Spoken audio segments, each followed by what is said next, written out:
I'm Kate Henderson. I'm an applied mathematician by trade. I did a PhD in population dynamics, and now my role at the university is to be the transition officer.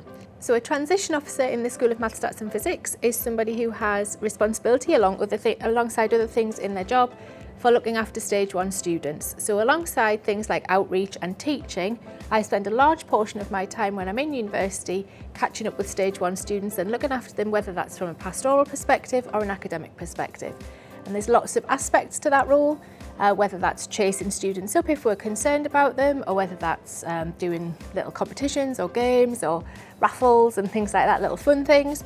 And there is also the serious side of offering support when any student comes needing it. So there's a team of transition officers in Maths and Stats looking after the Maths and Stats programmes.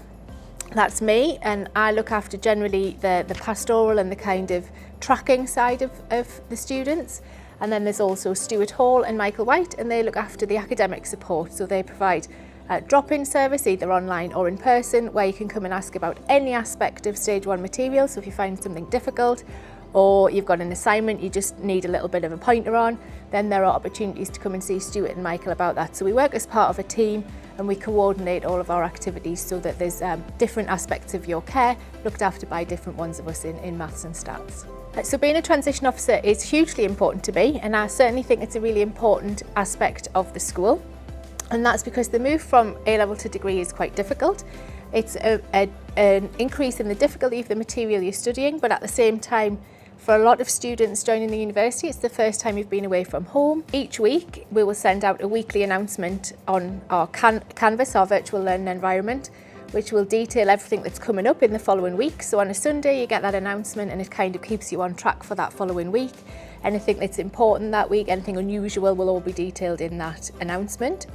We'll also pop up in lectures once a week or maybe twice a week if there's something important, to just do a quick shout out and let you know anything that's going on, just to try and keep you on track if there's anything important that we need to let you know. But we also this year have done some additional workshops, for example, where A-level knowledge gaps have been identified in induction week. We've then filled those gaps by putting additional workshops on to cover the prerequisite material that students need. We've also offered a study skills workshop, and students who've attended those have found them really useful.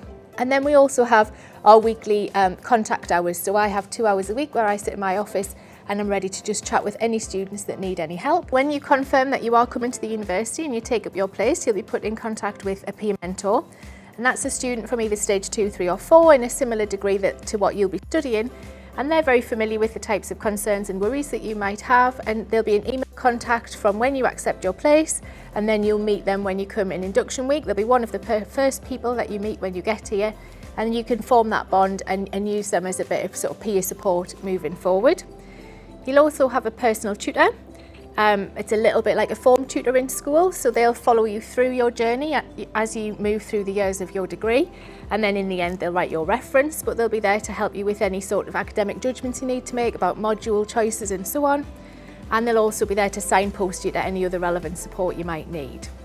And we also have a wellbeing advisor who will be in the school 1 day a week, and again she can signpost to relevant support if needed. So when it comes towards the end of stage 1, I don't just kind of go up, there you go, off you go, you're not mine anymore. There is a sort of handover period, and students often in upper years will still come back and ask me for advice or ask me who they should now contact about things, and that's absolutely fine. So I do maintain some contact in stage 2, 3 and 4. But as you move through the stages, you'll get a stage coordinator or a stage DPD who will be kind of the head of year for that stage that you're in.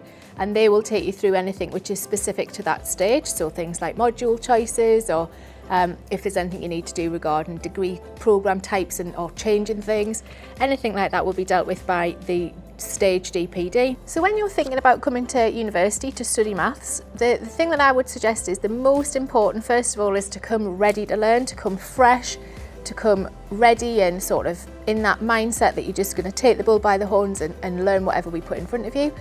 But the things that you could do to prepare is just to make sure that you're fully comfortable with all of the pure content of Maths A-level. That's just Maths A-level, not further maths. We only assume that students are well versed in the pure content from Maths A-level. Then that's all we're going to be asking you to be able to rely on when you get here, and we'll take care of everything else once you arrive. Thanks for listening, I hope that was useful, and if you did have any questions you could always get in touch with me prior to your arrival, and when you do arrive in induction week I'll probably be the first person you see, so I look forward to seeing you then.